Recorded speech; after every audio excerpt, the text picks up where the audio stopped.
Cada dia que passa ao redor da nossa sociedade moderna, pós-moderna que seja, nós nos convencemos mais e mais que o mundo precisa de um Salvador. Precisa da ação deste Salvador, alguém de fato com poder, com misericórdia, com graça, capaz de reverter uma série de situações, de circunstâncias que ditam de muitas formas as nossas ações. E apesar disso, apesar da gente ver isso em todas as partes da sociedade, em todas as áreas da vida humana, nós vemos a cada dia um grande número de pessoas que procuram se convencer e convencer outras da não existência deste Salvador. Enquanto o mundo clama por Ele, enquanto as nossas vidas clamam por este Deus, o mundo insiste em dizer que não, que Ele não existe, que Ele não é real e que nós não precisamos dele. Aliás, até no cinema a gente já vê essas coisas. Quem gosta de cinema, e principalmente de heróis, já viram um dos filmes do Superman, quando ele, depois de ter passado um bom tempo desaparecido e retornando, ele tem uma conversa lá com a sua namorada, Lois Lane, e ela, num determinado momento do diálogo, ela fala com ele assim: o mundo não precisa de um Salvador. O mundo não precisa de um Salvador. E ele diz algo parecido com o seguinte para ela: embora você diga que o mundo não precisa de um Salvador, eu os ouço todos os dias. Eu escuto o que eles gritam todos os dias, e eu sei que eles buscam por um. E as experiências desta forma estão por todas as partes. Há uma pequena história de que certa vez um certo homem procurou um barbeiro para fazer ali o corte do seu cabelo, para parar sua barba, e depois de a conversa ter acontecido durante alguns minutos, o assunto passou a ser Deus. E começaram a conversar sobre Deus, e de repente o barbeiro disse para eles: olha, Deus não existe. Ele falou: mas como é que você sabe?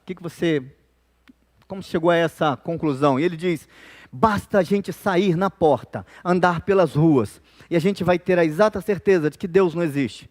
Porque se Deus existisse, na visão desse barbeiro, se Deus existisse, não haveria tantas pessoas passando tantas necessidades, gente passando fome, gente morrendo, gente abandonada pela cidade, tanto sofrimento, hospitais tão cheios, gente na miséria. E se Deus existisse, de fato, isso não seria possível. Ele jamais deixaria que as pessoas passassem qualquer tipo de situação semelhante. Eu falei aqui na semana passada, e em outras ocasiões, que esse é um assunto bem falado, bem discutido, a questão da miséria humana, do sofrimento humano. E as perguntas justamente são essas: por que Deus deixa? Por que um Deus tão maravilhoso permite que coisas dessa magnitude nos nossos dias aconteçam? Será que fechou de fato os olhos Deus para a raça humana, para aqueles que sofrem, para aqueles que choram? Eu disse aqui e repito: Jesus veio sim para resolver todos os problemas da vida humana. Todos. Ele veio de fato. A grande questão é que antes de Jesus resolver o problema da fome, da injustiça, da miséria, do sofrimento, antes dele resolver qualquer um desses problemas, ele precisava de resolver o maior de todos os problemas. E o maior de todos os problemas da nossa história é o nosso afastamento de Deus. E Jesus vem primeiro resolver este problema. Livrar de nós, livrar da nossa vida aquilo que nos afasta de Deus, a nossa questão do pecado. E uma vez que este problema fosse resolvido, os outros problemas serão resolvidos. E a promessa de Jesus, a promessa de Deus é de fato que um dia estes problemas terão fim. Mas o texto que nós acabamos de ler é o texto que ficou conhecido como o texto da Grande Comissão. E há aqui um encontro maravilhoso com Jesus. O versículo 16 que nós lemos, o primeiro versículo, não está ainda dentro do corpo aqui da Grande Comissão. Mateus nos informa que os discípulos seguiram para a Galileia, como Jesus tinha avisado. Mas avisado quando? Assim que ele ressuscita. Ele fala e repete aos seus discípulos: Se você olhar as páginas da sua Bíblia um pouquinho atrás aí, mesmo capítulo 28, os versículos anteriores, você vai ver que Jesus, depois aí de ser crucificado, morto, sepultado, quando ele ressurge, as mulheres, Maria e demais discípulos, recebem a notícia de que ele havia ressuscitado. Ele dá a ordem: informem aos meus discípulos que me encontrem na Galileia, que eles vão para lá, eu estou indo para lá, que eles devem me encontrar lá. Esse é um encontro marcado, esse texto bem que poderia se chamar encontro marcado entre Jesus e os seus discípulos. E aqui neste encontro, diante de tantos encontros que eles tiveram com o seu mestre nesses 3 anos que eles passaram junto, Jesus de alguma forma estabelece para eles aquilo que pode ser o testamento de Jesus, sua última vontade, suas últimas palavras aqui segundo Mateus. Mas nesse texto da grande comissão, nós vemos um Salvador revelado. Este Salvador que o mundo precisa conhecer.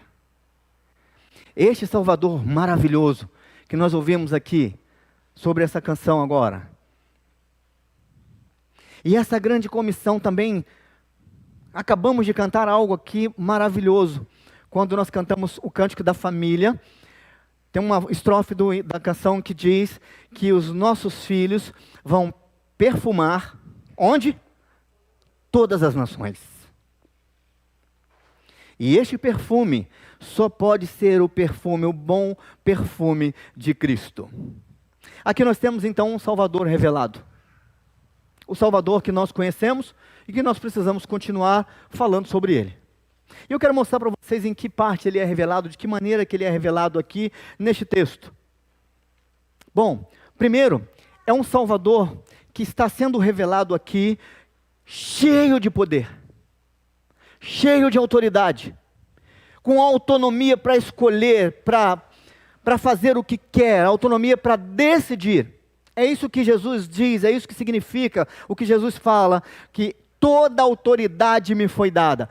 Toda autoridade, todo poder, poder de decisão, poder de escolha, poder de ação. É isso que representa, é isso que quer dizer essa palavra. Não é autoridade no sentido de poder bélico, militar, não é isso. E é um poder do qual ninguém nunca ainda tomou posse. É um poder no céu e na terra. Que poder é esse? Um poder que não está limitado na terra, que não está nem limitado no céu, mas um poder no céu e na terra. Não há lugar onde esse poder não aconteça. Não há lugar onde esse poder não possa ser usado. Não há lugar onde esse poder não possa modificar a vida. Não há lugar onde Deus não possa modificar com esse poder a história. E consequentemente, por causa disso, eu e você estamos debaixo deste poder.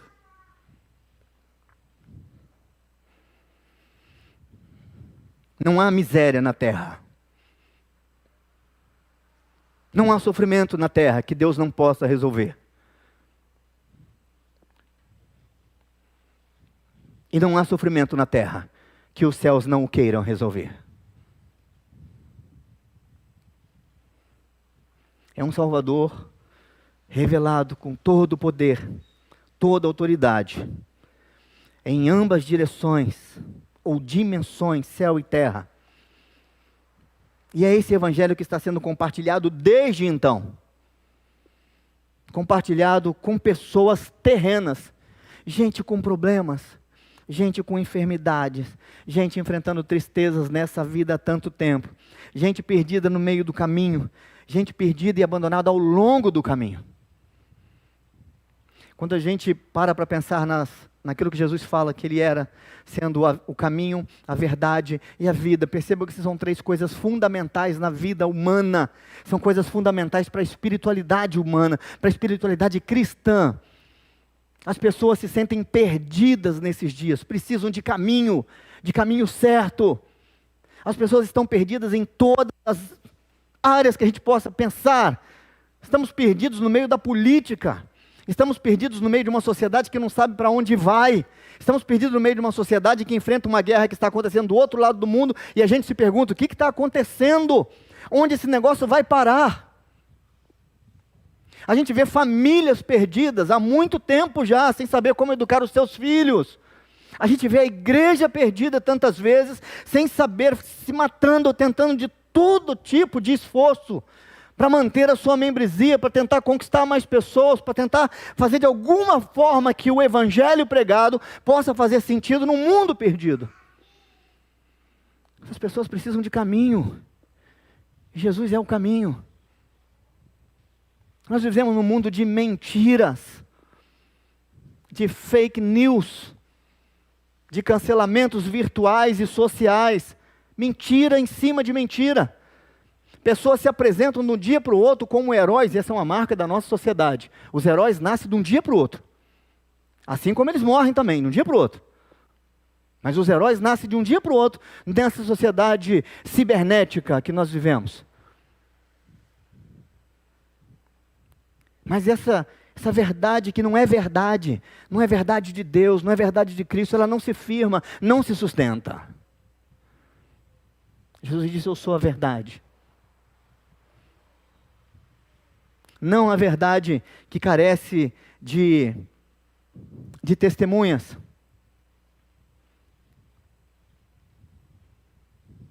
É a verdade pessoa. E o que as pessoas o que nós mais precisamos além disso? O que nós estamos mais em busca? De vida. Então Jesus fala: eu sou o caminho para a gente que anda perdido. Eu sou a verdade para a gente que anda no meio da mentira. Eu sou vida para quem caminha em direção à morte. É para essas pessoas que nós anunciamos o Evangelho. São essas pessoas que precisam conhecer deste Salvador. É esta mensagem que tem implicações nas vidas atuais, mas tem também na própria vida celeste. De falar de céu, desejar céu. Eu tive o privilégio de trabalhar com um pastor, quando seminarista, reverendo Sebastião Boeira. E tem uma experiência com o reverendo Sebastião na semana da morte dele, muito interessante. Ele chegou na sua casa, no horário do almoço, se assentou no sofá e ficou ali parado, com a mão ali, coçando o queixo, e a dona Edira, sua esposa, falou assim: o que houve, Sebastião? Algum problema? Ele falou assim: Edir, hoje eu acordei com saudade do céu. Como assim, Sebastião? Eu acordei com saudade do céu. Percebi tanta coisa esquisita ao nosso redor, tanta gente perdida, tanta mentira, tanta tristeza, tanta falta de vida. Estou com saudade do céu. O reverendo Sebastião morreu no outro dia.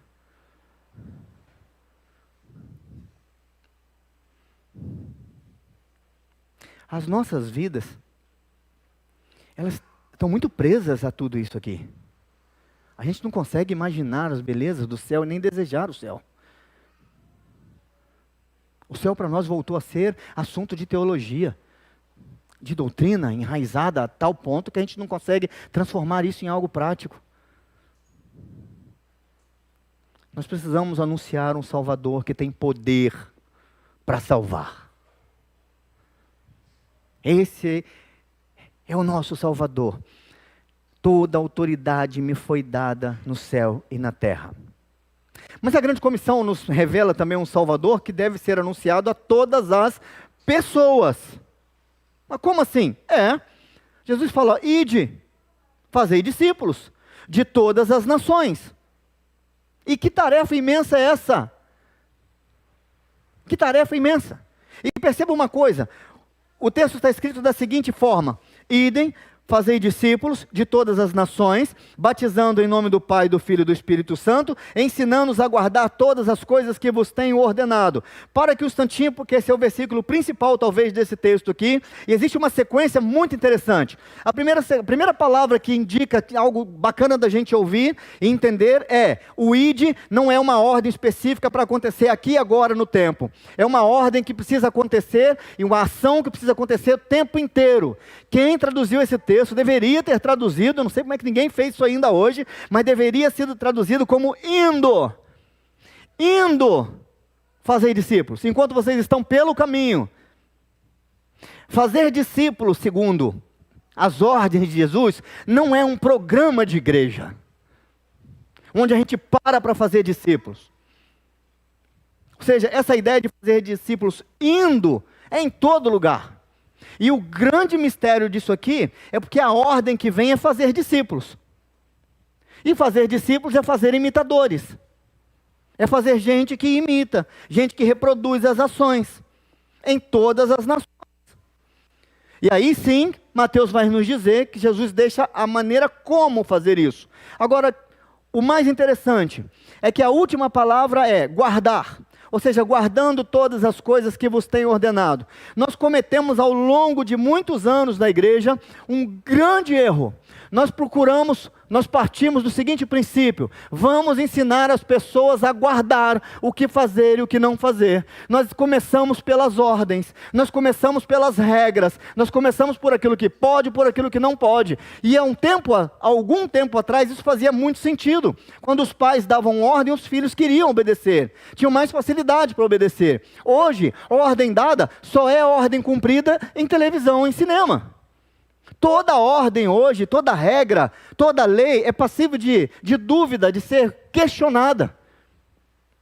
Mas nós falhamos quando a gente começa dessa forma: olha, isso pode, isso não pode, isso pode, isso não pode. Quando na verdade a primeira parte disso é fazer o que Jesus fez, é imitar o que Jesus fez. Batizar, ensinar e guardar vem depois.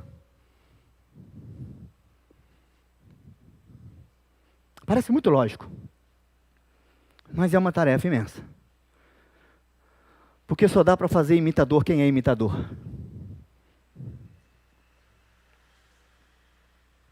No corre-corre de um terminal rodoviário, tinha uma garotinha cega vendendo maçãs. Maçã do amor. E na correria para lá e para cá, passa alguém correndo e derruba aquilo tudo, quebra aquele monte de maçã do amor. E ela ali tateando, tentando catar os pedaços, chorosa.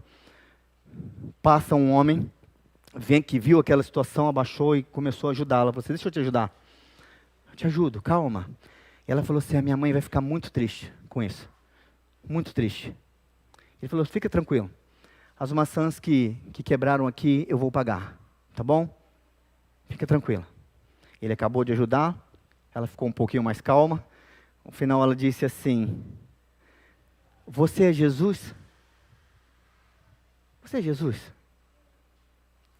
Ele disse: não, sou um amigo dele. Apenas um amigo. Curiosamente, o evangelista João, no capítulo 13, versículo 35 do seu evangelho, ele disse o seguinte: nisto conhecerão todos que sois meus discípulos, se tiverdes amor uns aos outros.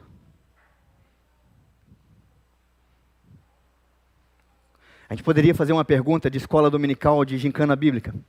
Qual é a característica? Como um discípulo de Jesus pode ser conhecido? Segundo João 13, 35. Cadê o Tiago? Vou acrescentar essa na nossa lista de discipulado, Tiago, tá bom? Como é que um discípulo de Jesus pode ser conhecido? Se ele tiver amor, ou se tiverem amor uns pelos outros. Eu fico olhando e pensando no que o Evangelho se tornou, e nós estamos aqui neste lugar, nessa terra, nessa noite, falando de Jesus, sonhando com Jesus, louvando a Jesus, vendo tudo isso daqui, e imaginando em tudo que aconteceu no passado para que o Evangelho chegasse aqui. Quanta gente sofreu com isso, por causa disso, quanta gente entregou as suas próprias vidas. Não tinha nem os meios de comunicação que nós temos hoje. Foram fiéis a um chamado, a uma comissão. O trabalho deles teve muito impacto. Esses discípulos do passado, os discípulos de Jesus, quem são eles hoje? Quem são estes homens e mulheres que estão engajados de fato em anunciar esse Salvador que é cheio de poder, esse Salvador que deve ser anunciado, pregado a todas as pessoas? Onde estão esses discípulos, esses homens e essas mulheres que estão engajados nisso? Tomara, queira Deus, quero crer e oro para que estes homens e essas mulheres estejam aqui nessa noite.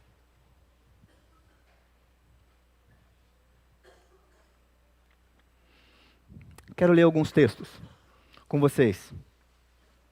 Por que todos precisam, então, ouvir essa mensagem? Segundo Romanos 3:23, porque todos pecaram. Mesmo Romanos, capítulo 6, versículo 23, diz: porque o salário do pecado é a morte, mas o dom gratuito de Deus é a vida eterna em Cristo Jesus. Falei, pastor, mas e o batismo? Precisam ser batizados? Sim. O selo de que a vida mudou. O selo de que o Senhor mudou, de que o dono mudou. A marca indelével de uma vida transformada. Atos 2:41. Então os que lhe aceitaram a palavra foram batizados, havendo um acréscimo naquele dia de quase 3.000 pessoas. O etíope ilustre de Atos 8 foi batizado. Quando ele, num determinado momento, ele falou: o que me impede de ser batizado? A água está aqui. E ele vai então levar o evangelho lá para a sua terra. O próprio erudito Paulo foi batizado. Em Atos 9:18, imediatamente lhe caíram dos olhos como com as escamas e tornou a ver. A seguir levantou-se e foi batizado. Cornélio foi batizado, Atos 10:48, e ordenou que fossem batizados em nome de Jesus Cristo. E então lhe pediram que permanecessem com eles por alguns dias. O batismo é isso, é um sinal visível da invisível graça de Deus. E o ensino bíblico? E o ensino bíblico? Nós precisamos ensinar. Ensinar. E aqui há um nó, não é verdade? Aqui é um grande nó. Eu comecei com uma pessoa recentemente, essa semana, justamente falando sobre isso, sobre como ensinar. Eu não sei ensinar, eu não sei falar, eu quero falar sobre Jesus, mas eu não tenho argumentos que eu acredito serem necessários. E eu dei uma dica. Falei assim, eu tenho uma dica para te dar. E se eu tivesse um quadro aqui agora, eu ia repetir essa dica para vocês. A dica é o seguinte: imagine que exista um círculo. E esse círculo representa a história de Deus, tudo que eu sei. E às vezes o que eu sei é só João 3,16. Que Deus amou o mundo de tal maneira que deu o seu Filho unigênito para que todo aquele que nele crê não pereça, mas tenha vida eterna. Porque é esse básico que dá para a gente saber, não é verdade? Que Jesus morreu por mim. Então esse círculo representa exatamente isso. A história de Deus, tudo que eu saiba. Mas existe um outro círculo, que vai ficar aqui do lado de cá. E este outro círculo, ele representa a minha história, com os meus acertos, com os meus erros, com as minhas alegrias, com as minhas ilusões, tudo que tem sobre mim. Mas num determinado momento, a história de Deus cruza com a minha história. E fica só um pedacinho ali, aqueles dois círculos encontrados assim. Na matemática isso tem um nome. Interseção. Pastor não sabe essas coisas, porque pastor não sabe nem fazer conta. Seu pai sabe. Não fala que pastor sabe fazer conta não, porque depois vai falar assim, o Giovanni não sabe fazer conta e fala que todo pastor não sabe. Interseção é onde... É quando a minha história cruza com a história de Deus. Em outras palavras, é onde a graça de Deus trombou com a minha vida. Melhor do que isso, onde a graça de Deus se encontrou com a minha miséria. E eu disse para essa pessoa, conte só isso. Só isso. Conte só o que aconteceu a partir do momento que a graça de Deus se encontrou com a sua vida. Conte só a diferença que existe, pelo fato de você conhecer Jesus. Só isso. Conte o que muda na sua vida, quais as implicações disso. Só isso, que vai ser o suficiente. A gente não precisa ser teólogos para isso. Só precisamos ser discípulos. E só precisamos entender que textos como a Grande Comissão foram escritos para nós. Para nós. Bom, a Grande Comissão revela um Salvador para ontem, hoje e amanhã. O finalzinho do versículo 20 diz assim: ensinando-os a guardar todas as coisas que vos tenho ordenado, e eis que estou convosco todos os dias, até o fim. Então Jesus esteve, está e estará conosco. Esse é um Salvador que precisa ser revelado. Como nós lemos aqui no salmista, quando o Salmo 20 fala, olha, apesar do que eles fizeram, Deus não se virou contra eles, Deus não abandonou eles. Esse é Jesus, é o Deus conosco, é o Emanuel, que esteve ontem com você, que esteve com você há 10, 20 anos atrás, no dia da sua conversão, mas que está com você hoje. E é o Deus que promete estar com você, todos os dias, até o fim, até o fim.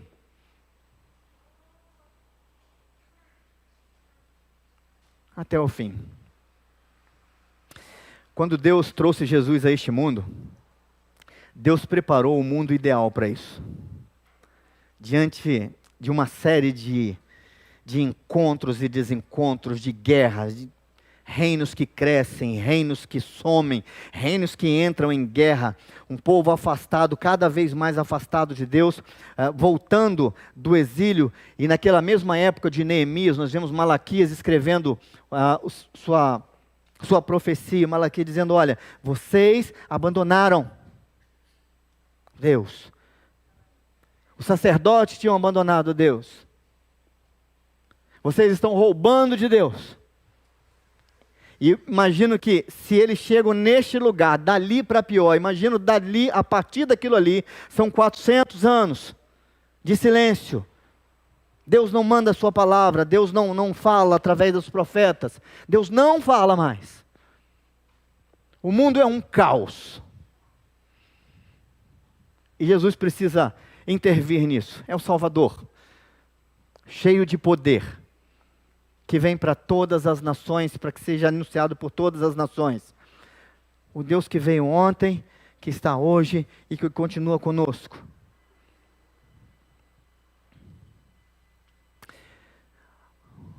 O Deus que foi rejeitado. Mas o mundo precisa de um Salvador. O mundo carece de um Salvador. Existem muitos comentaristas bíblicos, os pais da igreja escreveram muitas coisas, também no período intertestamentário. Muita coisa foi produzida. E tem um pai da igreja, e eu estava conversando hoje com o Alessandro e com o Rodney, o Rodney apareceu na hora, eu acho. Era Flávio. O pai da igreja é Orígenes. Um detalhe apenas.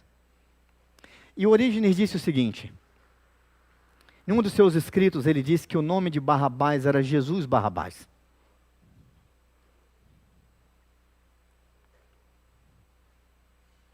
E quando eles, e se for verdade, imagine que eles estão diante de Pilatos e aquela multidão. Então ele pergunta, quem vocês querem que eu solte? E a multidão grita, Jesus Barrabás. Mas e o Jesus chamado Cristo? Crucificam. E curiosamente o nome de Jesus significa Jeová é a salvação. Seja Barrabás ou seja Jesus, fica claro que eles precisam de um Salvador. Na hora eles estão pedindo por alguém que salve. Mas a maneira que Barrabás poderia salvá-los era uma maneira armada. Era alguém que poderia liderar um exército para libertá-los. Era o que eles queriam. Então nós queremos o Jesus Barrabás. Nós queremos um Jesus que vai segurar uma espada e que vai encarar essa turma aí de Roma. Nós não queremos esse Jesus. Esse pode crucificar, porque esse fala que é Deus. E esse não pega em espada.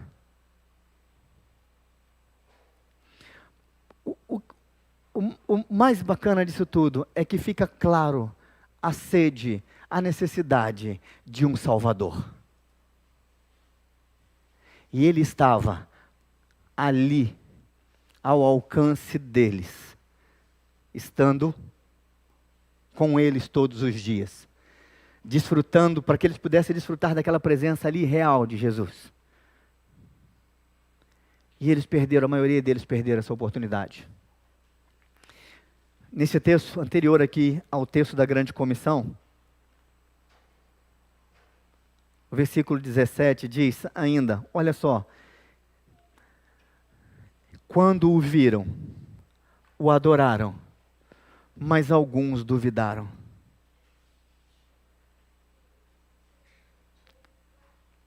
Era para eles desfrutarem de um momento especial com Jesus, da presença especial de Jesus.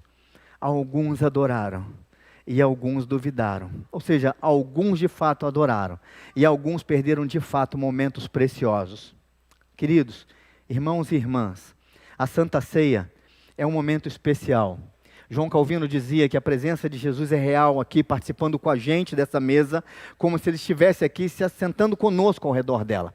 E é uma presença especial, seria uma presença especial. Ou seja, este momento de ceia se torna um momento também especial com Jesus. E a gente não pode permitir de maneira alguma que nada do que esteja fora deste lugar possa nos impedir de desfrutar esses poucos momentos aqui, nessa presença especial de Jesus. Porque daqui a poucos minutos nós vamos embora para casa.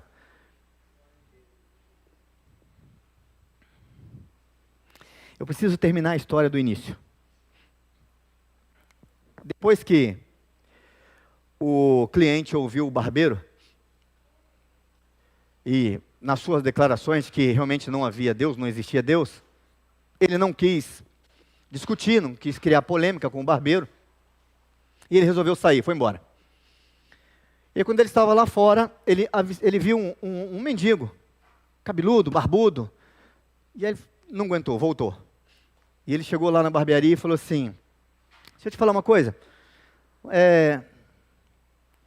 eu acho que você tem algo que você precisa pensar. Falar o quê? Você sabe de uma coisa? Barbeiros não existem. E o barbeiro disse, não, claro, eu sou barbeiro, acabei de cortar o seu cabelo, acabei de fazer a sua barba. Ele disse, não, barbeiros não existem. Basta você dar uma olhada na rua e você perceber como aquele homem ali fora ali, cabeludo, sujo, com a barba sem fazer, barbeiros não existem. Se é mais prova suficiente do que essa, não existe. Não precisa. Barbeiros não existem. E o barbeiro diz assim, só que existe um detalhe. O grande detalhe, e o que acontece, é que eles não vêm até mim. E aquele homem disse, exatamente isso. Exatamente isso. Esse é o detalhe. Deus realmente existe. O que acontece é que as pessoas não vão até Ele, não o procuram. E muitas daquelas que o procuram da maneira errada e pelas razões equivocadas. Por isso, pessoas como você vão continuar acreditando que Deus não existe.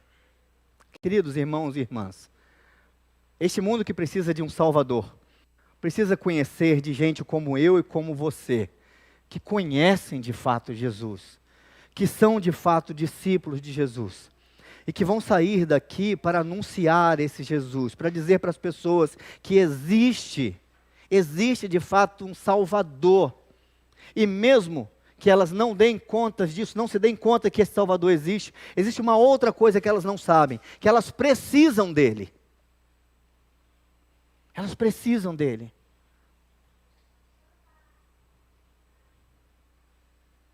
Se existe uma mensagem, algo a ser gravado nessa noite, para a gente sair para casa mais uma vez, e meditando e pensando as pessoas precisam de Jesus, e elas não sabem disso. E talvez você possa fechar os seus olhos agora, e pensar em alguma pessoa que você conhece, que precisa de Jesus, precisa muito, mas ainda não se deu conta de que precisa de Jesus. E eu quero convidar você a orar por ela agora. Feche os seus olhos. Se você se lembra agora de alguém que precisa de Jesus, e ainda não percebeu o quanto precisa, quero convidar você a orar, Senhor, invade aquele coração agora. E dê a essa pessoa uma sede, um vazio existencial, gigante, que só o Senhor seja capaz de preencher. Coloque essa pessoa no altar de Deus, coloque essa pessoa diante do Senhor. e aguardemos a salvação que só Ele pode fazer. Nós vamos orar. Você pode ficar sentado, então pode ficar de pé se você quiser, fique à vontade. Eu quero convidar nosso irmão presbítero Luiz.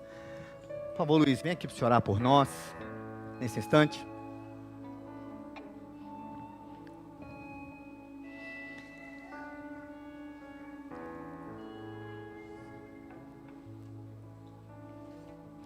Peça para que Deus abençoe seus discípulos nessa semana. Amém. Paizinho querido, nós te louvamos porque estamos aqui na tua presença. Porque o Senhor está aqui. Amém. Falando com a gente, olhando para nós, sabendo o que nós somos, o que fazemos, o que sonhamos, nossos erros, nossos acertos, mas com toda certeza eu sou quem nós somos. E nós queremos fazer isso mesmo, Pai. Queremos ser o que somos na tua presença. Queremos tirar as máscaras e reconhecer que não somos nada sem o Senhor. É verdade. Amém. E que precisamos da ação do Teu Espírito Santo em nós, no nosso coração, na nossa mente, para que possamos experimentar, Deus, a ação do Teu Espírito Santo em nós, para que tenhamos humildade suficiente para reconhecer isso e sermos Teus discípulos. Como faremos discípulos se não formos discípulos? Como vamos ter pessoas transformadas se nós falamos uma coisa e fazemos outra? Tire de nós, do nosso meio, a hipocrisia e nos leve, Deus, a nos quebrantar diante de Ti e ser aquilo que o Senhor espera que sejamos, seus discípulos. E que assim tenhamos liberdade e, por que não dizer, autoridade para fazermos discípulos. Porque essa foi a comissão que o Senhor nos deu, fazer discípulos. Nos ajude nisso, Pai. Porque assim cremos que glorificaremos e exaltaremos o Teu nome. E nós existimos para isso, para glorificar e para exaltar o Teu nome. E nós Te louvamos, Deus, porque o Senhor é bom e porque o Senhor não desiste de nós. Amém.